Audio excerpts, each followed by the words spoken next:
there's no neutral spaces, right? We always bring in our politics, because our history and the systems that we've created mean that our identities, our histories are tied to politics. And so when we walk in the room, we carry these biases.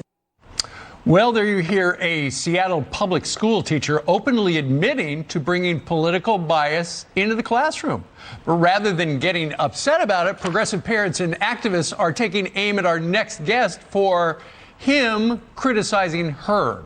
In an email, one parent reportedly slamming Jason Rantz as harmful, violent, and damaging to our community, urging fellow progressives to voice these complaints to the school board. Seattle radio show host Jason Rantz joins us right now, live from New York. Jason, good morning to you. Good morning. This school teacher is at a school that you've been paying attention to for a while, right?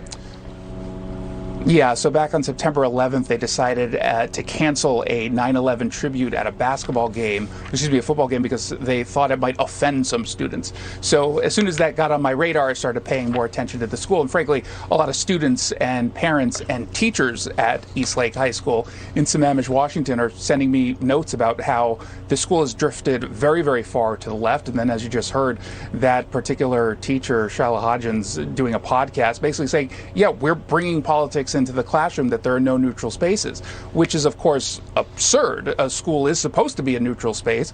You're supposed to be teaching kids how to think and develop their own positions rather than tell them the positions that they're supposed to take.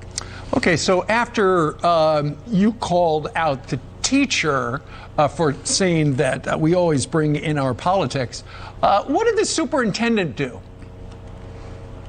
Well, the superintendent gave in to some of the demands that he stand up for these teachers and back these teachers. So he sends out a community-wide letter backing the school, backing these teachers, essentially saying that they're not doing anything wrong. And that's obviously the wrong way to approach this issue. You could be sensitive to certain conversations and topics that are being taught into the classroom and maintain really good relationships with your teachers. But you do have to set some sort of bar that you're not supposed to cross, which should be, do not bring politics into the classroom. You're effectively telling anyone who's a conservative, because all these teachers who have been speaking out are very far to the left.